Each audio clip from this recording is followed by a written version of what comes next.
할렐루야 맛있는 교회에 예배를 영상으로 들으시는 믿음의 자녀들 주님의 이름으로 환영합니다. 우리 기독교는 예수님의 사랑을 받으면 그 사랑 때문에 서로를 사랑하게 되고 또 이웃을 사랑하게 되고 이 세상을 사랑하게 된다고 말씀하고 있습니다. 오늘 예배 가운데 주님의 사랑이 여러분 가운데 가득 흘러 넘쳐서 다른 사람들에게 여러분 주변에게 주님의 사랑을 나타내는 귀한 은혜의 시간 되시면 좋겠습니다. 이 시간 우리 사랑의 근원이시며 우리 은혜의 근원이신 그 예수 그리스도를 바라보며 주님 앞에 예배로 나아가겠습니다.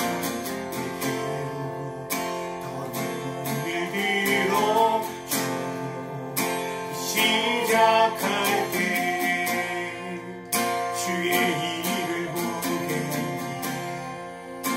내 작은 마음 돌이키사 굳게 하네 주님을 볼 때 모든 시선을 주님께 드리고 살아계신 하나님을 느낄 때 내 삶은 주의 역사가 되고 하나님이 일하기 시작하네.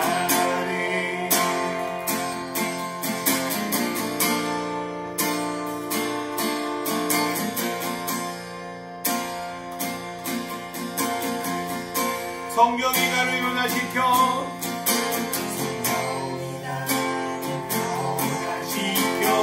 모든 두렵 사라질 때 주의 힘을 보게 황폐한 땅 한가운데서 주님만 알게 되리 주님을 볼 때 모든 시선을 주님께 드리고 전능하신 하나님을 느낄 때 세상은 주의 나라가 되고 하나님이 일하기 시작한 모든 시선을 주님께 드리고 전능하신 하나님을 느낄 때 세상은 주의 나라가 되고 하나님이 일하기 시작한 우리 이제 기도하겠습니다. 하나님 주님의 얼굴 구하기 원합니다. 주님을 닮아가기 원합니다. 주님의 얼굴 보면서 주님의 뜻을 행할 수 있도록 인도하기 받기 원합니다. 주님을 닮아 주님의 성품을 나타내기 원합니다. 주님의 사랑을 드러내기 원합니다. 성령 안에 우리 가운데 인도하여 주시고 말씀하여 주시고 우리가 그렇게 쓰임받을 수 있도록 우리를 사용하여 주시옵소서라고 우리 이제 기도하겠습니다.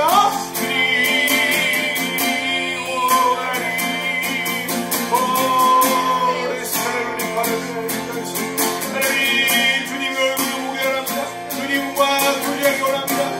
주님과 교제하는 주님을 닮기 원하고 주님이 부은 뜻을 대각하기 원합니다.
주님께 드리고 살아계신 하나님을 느낄 때 내 삶은 주의 역사가 되고 하나님이 일하기 시작한 모든 시선을 주님께 드리고 전능하신 하나님을 느낄 때 세상은 주의 나라가 되고 하나님이 일하기 시작하네.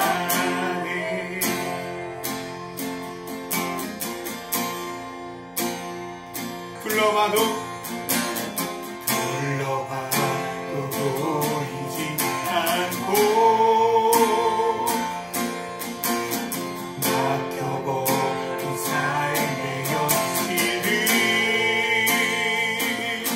가슴 속에 시린 눈물과 두려움에 지쳐버린 속에서 있는 되게 안타까워서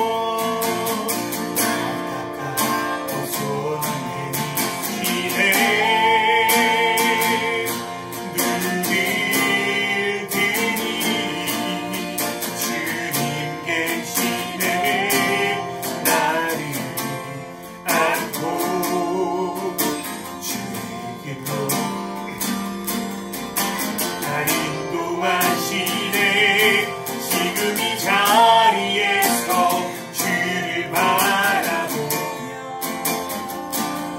지금 이 자리에서 주가 영광 받으시도록 주께 승복하리라. 주께 나가리라. 지금 이 자리에서 사랑을 아픔 속에 있는 내게 아픔 속에서 있는 내게 안타까워서 내미시네. 눈을 뜨니 주님 계시네. 나를 안고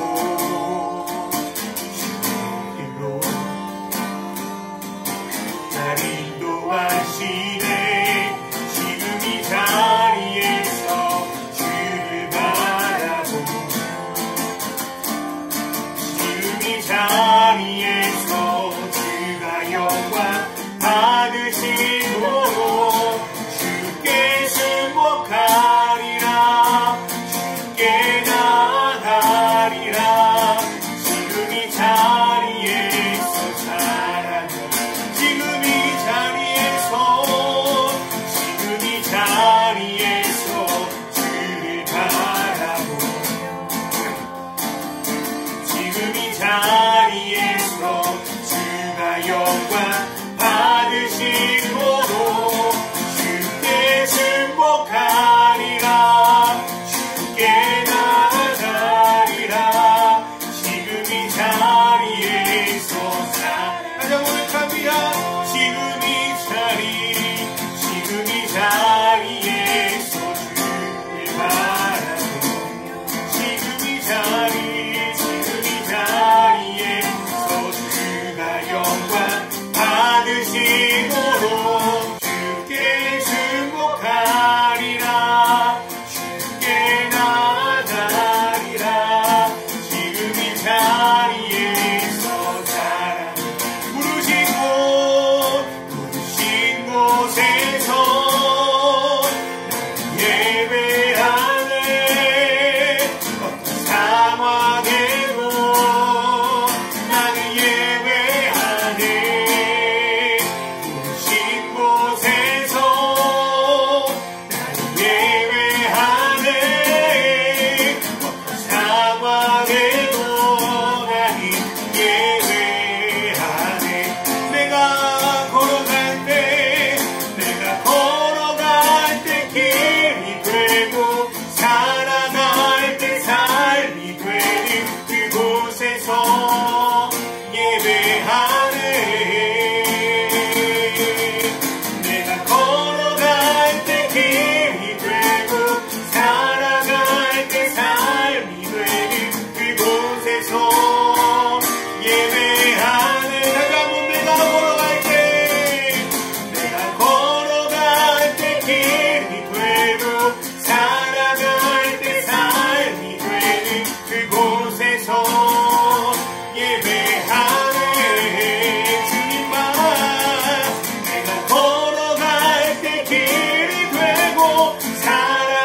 믿음의 주여 온전케 하신 하나님 아버지, 내가 어떤 상황에서도 주님을 예배합니다.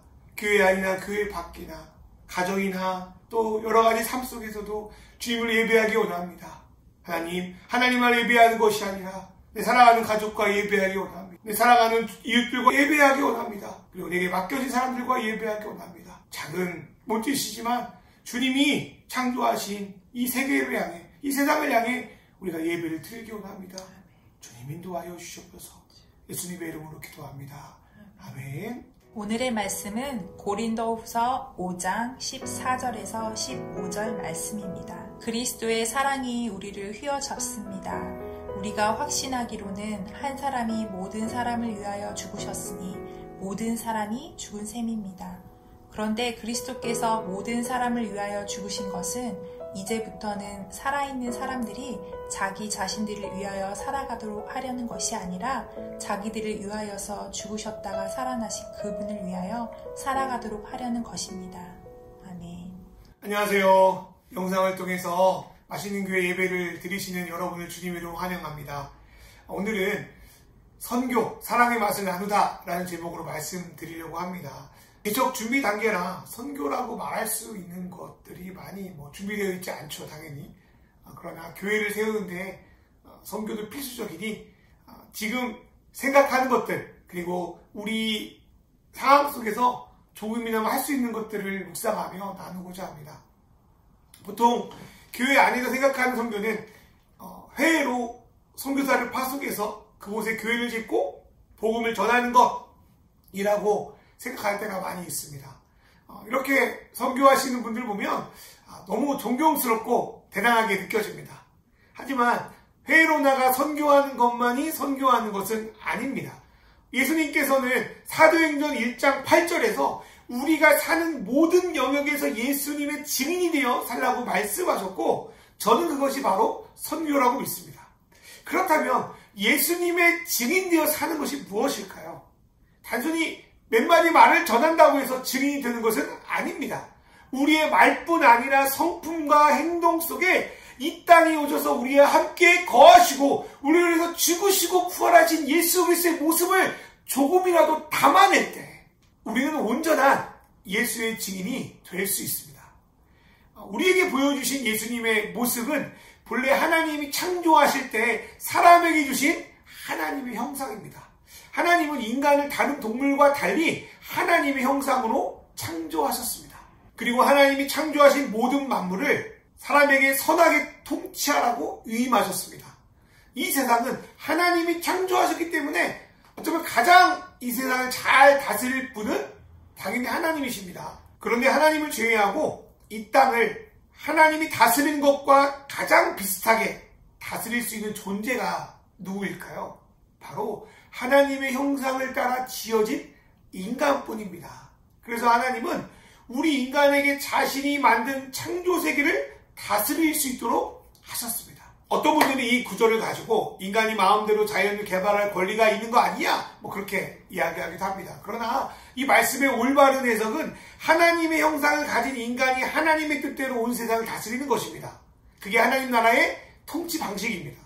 하지만 여러분 알다시피 타락 이후에 인간은 세상을 제대로 다스리는 방법을 잃어버립니다. 그 방법을 잃어버린 인간은 서로 미워하고요, 빼앗고요, 죽이기까지 합니다.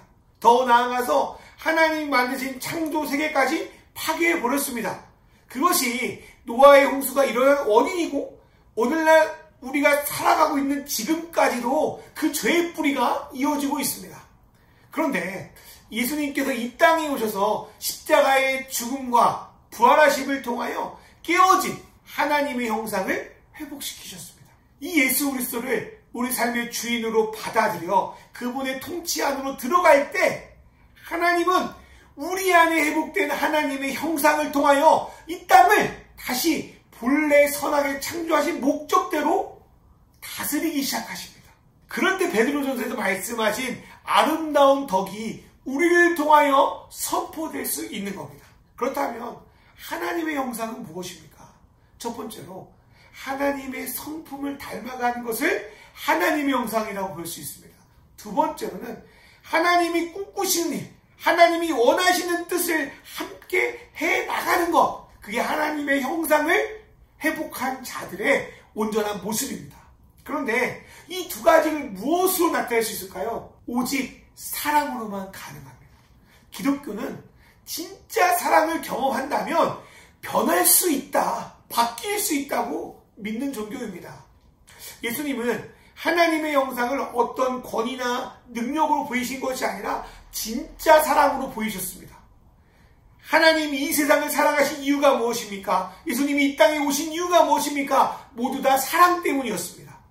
사랑의 속성 중에 하나는 흘러보내는 거예요. 이 세상은 성부, 성자, 성령 하나님의 함께 삼일체로 누리는 사랑이 너무 커서 그 사랑이 넘쳐 흘려서 창조되었습니다. 하나님께서 자신을 대신한 인간을 다시 받아들이기 위해서 그 수많은 일들을 감당하시는 것 역시 사랑을 주체할 수 없기 때문입니다.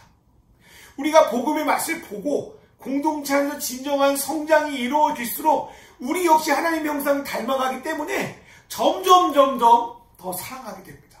서로 사랑하는 것이 점점 커지게 되면 그 사랑은 주체가 안 돼서 점점 더 밖으로 흘려 보이게 됩니다. 그래서 사랑하지 않는 공동체는 그리스도의 공동체가 아니거나 성장이 정체되어 있는 공동체라고 볼 수 있습니다. 그렇기에 공동체에 사랑이 있냐 없냐는 공동체의 예수가 주인인지 아닌지를 나타내는 중요한 표지인 겁니다. 저희 맛있는 교회는 사랑의 맛을 나누는 것이 우리 안에 점점점 확장되기를 꿈꾸고 있습니다. 그것이 우리를 부르신 하나님의 아름다운 덕을 선전하는 일이고 그게 바로 선교라고 믿기 때문입니다. 우리가 진정 필요한 곳에 가서 사랑으로 이해하고 우리가 가진 것들로 도와주고 함께 있어줌으로 예수님의 사랑을 나누고 싶습니다. 첫 번째로 사랑이 필요한 곳으로 가는 것이 선교입니다. 예수님이 부활 후 제자들에게 하신 선교 명령의 첫 번째 명령은 바로 가라였습니다. 물론 이 명령을 듣고 해외로 선교하신 분이 있다면 너무나도 귀한 일이죠. 그래서 제가 볼 때 예수님이 가라고 하시는 곳은 하나님이 보내시는 곳이에요. 하나님이 눈이 머무는 곳이에요. 그게 바로 우리가 필요한 것이고 우리가 가야 할 곳입니다. 선교는 라틴어로 미쇼데이라고 해서 하나님이 보낸다 라는 뜻을 가지고 있습니다. 그렇다면 하나님이 보내시는 곳은 어디입니까? 바로 우리를 필요로 하는 곳입니다. 바울 사도가 소아시아에서 복음을 전하다가 자기에게 복음을 전하라고 하는 그 환상을 듣고 유럽으로 건너간 것처럼 하나님이 보내신 곳은 바로 우리가 필요한 곳이라고 저는 믿습니다. 요즘처럼 가라고 하는 말이 제 마음에 들어올 때가 없었던 것 같아요. 이제까지 한국교회 선교 방식은 계속 오기만 하라는 거였어요. 사람들이 와야 하기 때문에 건물도 좋게 짓고 각종 행사와 프로그램, 이벤트를 자주 열어야 했습니다. 그런데 이제 더 이상 교회는 오라고 해서 오는 곳이 아닙니다. 코로나 이후로 교회에 온다는 것은 더욱 어려운 일이 되었습니다. 그렇다면 우리는 어떻게 해야 됩니까? 저는 예수님이 우리를 구원하기 위해서 하늘의 영광을 버리고 이 땅에 오신 것처럼 우리도 사랑이 필요한 곳으로 가야 한다고 믿습니다. 예수님이 그 당시 신앙에서 소외된 자들을 향해 가신 것처럼 우리도 소외된 자들을 향해 가야 합니다. 이러한 것들은 비단 해외 선교뿐만 아니라 바로 우리가 살아가는 삶의 자리에서도 동일하게 일어나야 하는 일입니다. 저희는 정말 우리를 필요로 하는 사람에게 주님의 사랑을 나누고 싶습니다. 두 번째로 사랑으로 이해하는 것이 선교입니다. 시간이 흐를수록 세대 간의 생각과 사고와 말이 달라지고 있습니다. 그런 상황에서 서로를 이해하는 건 쉽지 않습니다. 특별히 기존 교회 안에서 서로를 이해하는 것은 더욱 어려운 일입니다. 1세기 유대 공동체는 자격 있는 사람들만 모일 수 있었습니다. 유대인이어야 되고요. 율법을 어기지 말아야 되고요. 어떤 일을 하면 안 되고요. 수많은 규칙들이 있었습니다. 그리고 거기에 해당되지 않는 자들을 배척하고 죄인이라고 무시했습니다. 우리가 사는 시대의 교회는 어떻습니까? 말로는 모든 사람이 교회에 올 수 있다고 말합니다. 하지만 많은 전통교회 안에는 실제 보이지 않는 벽들이 많이 있습니다. 자신들과 다른 생각이나 모습을 가진 사람들을 이상하게 생각하고 경계합니다. 특별히 비성경적인 내용, 교회의 전통을 가지고 상대를 무시하기도 합니다. 이러다 보니 교회 안에는 서로 비슷한 사람들끼리 모여 있습니다. 물론 이분들이 그곳에서 예배하는 건 너무 소중합니다. 그러나 이분들을 돌보고 이루어야 할 수많은 목회자들이 그 안에 있습니다. 하지만 제대로 이해받지 못해서 하나님과 복음을 오해하고 교회 밖에 있는, 교회 언저리에 있는 또 많은 사람들이 있습니다. 이분들을 제대로 이해하고 공감해주고 하나님 나라 백성으로 인도할 그런 목회자 가정도 저는 이 시대에 필요하다고 생각합니다. 이를 위해서 필요한 것들이 무엇이니 빌립보서에서 말씀하고 있습니다. 같이 한번 읽어볼게요. 마음을 같이하여 같은 사랑을 가지고 뜻을 합하여 한 마음을 품어 아무 일이든지 다툼이나 허영으로 하지 않고 오직 겸손한 마음으로 각각 자기보다 남을 낮게 여기고, 아멘. 마음을 같이 하는 것, 한 마음을 품는 것 절대 저절로 되지 않습니다. 삶을 이해하고 공감하는 것 저절로 되지 않습니다. 오로지 오늘 말씀처럼 겸손한 마음, 나보다 남을 낮게 여기는 마음에서 가능한 것입니다. 솔직히 하나님 앞에서 제가 상대보다 잘난 게 뭐가 있습니까? 그리스도 안에서 나보다 저 사람이 낫다는 겸손함을 가지고 대화할 때 서로를 온전히 이해하고 공감할 수 있습니다. 세 번째로 사랑으로 도와주는 것이 선교입니다. 상대를 이해하다 보면 내가 저 사람에게 어떤 필요가 있는지를 보게 됩니다. 이해가 없는 섬김은 자칫 상대에게 상처와 오해로 다가갈 수 있습니다. 그렇기에 상대를 제대로 이해하고 그에 따라 섬길 때 기쁨은 배가 될 수 있습니다. 또한 사랑은 내가 할 수 있는 것을 해야 합니다. 물론 사랑에는 희생이 따라요. 그러나 그 희생은 내가 또 나의 가족이 감당할 수 있어야 되는 것이기도 합니다. 감당할 수 없는 섬김은 지속 가능하지 않고요. 서로에게 상처만 남길 때가 많이 있습니다. 또 사랑은 은사에 따라 도와줘야 합니다. 하나님은 각기 사람에게 필요한 은사를 주셨습니다. 그 은사를 통해서 사람을 돕는 것이 가장 현명합니다. 내가 감당해야 되면 주변의 도움을 통해서 함께 섬기는 지혜도 필요합니다. 마지막 네 번째로 사랑으로 함께 해야 합니다. 이처럼 사랑으로 이해하고 돕게 되면 서로에 대한 신뢰가 쌓이고요. 그리스도 안에서 점점 성장하게 됩니다. 아이가 부모의 사랑을 받고 점점 자라 나중에는 부모에게 사랑을 주는 관계가 되는 것처럼 사랑을 받은 사람은 사랑으로 성장하여 함께 사랑을 주고받는 관계가 됩니다. 일방적인 사랑을 주는 것만으로 사람은 성장하지 않습니다. 사랑을 받는 법뿐 아니라 주는 법도 배워야 합니다. 선교도 마찬가지입니다. 진정한 선교는 사랑을 통해 예수를 알고 예수로 변화하여 자신도 함께 사랑을 주는 동역자로 성장시키는 겁니다. 그것이 진정한 선교의 열매라고 믿습니다. 바울 사도는 처음에 복음을 전한 자들을 자신의 동역자들이라고 표현할 때가 많습니다. 대표적으로 디모데, 디도, 브리스길라와 아굴라, 마가, 루가, 루기오는 엄청나게 많은 인물들이 처음에 바울에게 복음을 들은 사람이었는데 함께 사랑하고 함께 성장하고 함께 선교하다 보니까 바울의 동역자가 될 정도로 자라났습니다. 저는 또 우리는 또 저희 교회는 저희를 통해 많은 어떤 작은 열매들을 맺는 것보다 이렇게 동역자가 되는 사람들을 키워냈으면 좋겠습니다. 제가 요즘 양육하는 친구에게 나는 너와 이렇게 모든 양육 과정을 끝내고 네가 그리스도에서 온전히 살아낼 뿐 아니라 너도 다른 사람을 이렇게 양육해서 그리스도인으로 세우는 일을 했으면 좋겠다. 그런 바람을 전한 적이 있습니다. 저희 마시는 교회는 이렇게 진정 우리가 필요로 하는 곳으로 가서 서로의 벽을 무너뜨리고 이해하고 공감하고 실제 필요한 것들을 도와줌으로써 목회자 성도 관계를 넘어 서로 동역할 수 있는 그런 선교의 열매를 맺기를 꿈꾸고 있습니다.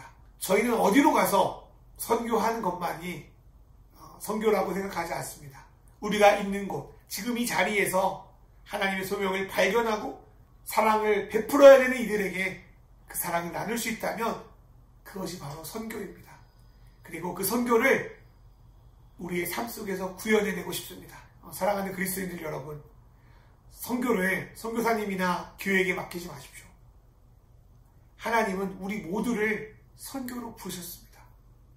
우리가 할 수 있는 영역 안에서 실천해 나가며 하나님을 기쁘시게 하는 여러분 되시기를 기도합니다. 늘 예수님과 동행함으로 우리 삶에 하나님의 형상이 회복되어 그 형상을 전하게 하소서.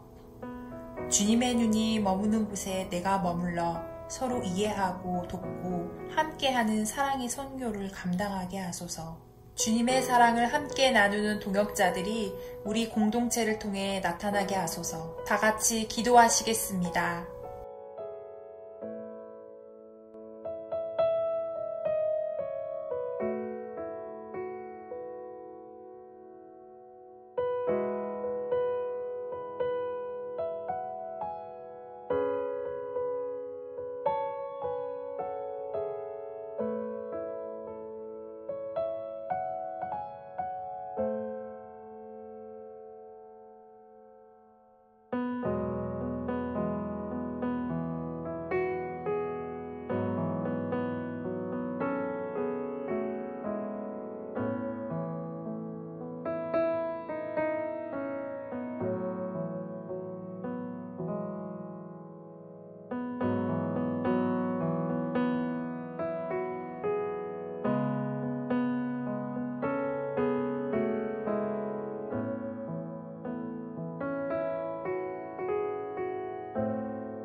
하나님 아버지, 성부, 성자, 성령, 삼위일체 하나님의 그 놀라우신 사랑이 흘러넘쳐서 우리를 창조하신 줄 믿습니다. 우리가 죄인임에도 하나님의 사랑이 너무 커서 주체할 수 없어서 우리를 구원하시기 위해서 그 아들 예수 그리스도를 보내주셨음을 믿습니다. 그리고 그 아들 예수를 통하여 우리가 이제 하나님의 형상으로 회복이 되었습니다. 이제 하나님의 형상으로 회복된 우리가 하나님이 말씀하신 것처럼 이 세상 가운데 주님의 다스림을 드러낼 수 있는 존재로 살아갈 수 있도록 인도하여 주시옵소서. 그러기 위해서는 주님의 사랑이 필요합니다. 주님의 사랑이 넘쳐나야 합니다. 우리 맛있는 교회 안에 사랑이 넘쳐 흐르게 하여 주십시오. 주체할 수 없게 하여 주십시오. 그 사랑으로 삼키기 원합니다. 하나님 아버지, 많은 사람들이 오라고 하지만 우리는 가게 하여 주시옵소서. 사랑이 필요한 자, 우리의 도움이 필요한 자, 하나님께서 우리를 사용하여 주셔서 진정한 필요를 나눠주게 하여 주시옵소서. 진심으로 공감하고 위로하게 하여 주시옵고, 우리가 할 수 있는 것들을 통하여 진심으로 섬기고 도와주고, 하나님, 목회자와 성도의 관계가 아니라 함께 동역하며 하나님의 열매, 선교의 열매를 맺어가는, 그래서 하나님의 생명을 살려내는 그런 맛있는 공동체 될 수 있도록 인도하여 주시옵소서.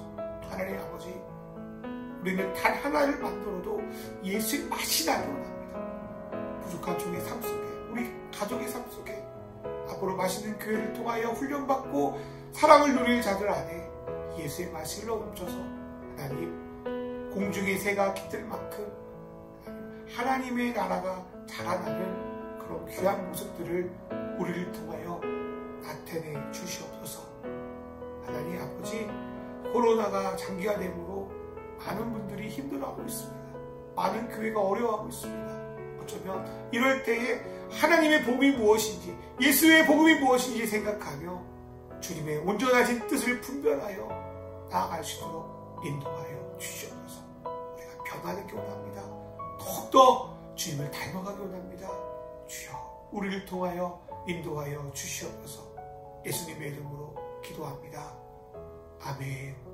이제는 우리 주 예수 그리스도의 은혜와 하나님 아버지의 사랑과 성령님의 인도하심이 이제 하나님의 사랑으로 하나님의 형상이 되어 주님을 닮아 주님의 뜻을 온전히 나타내고 다스릴 줄 믿는, 그래서 예수의 맛을 온전히 전하게 될 줄 믿는 마시는 교회 공동체와 이 영상을 통해 예배드리는 모든 믿음의 권속들 머리 위에 이제로부터 영원히 함께 하시기를 간절히 축원하옵나이다. 아멘.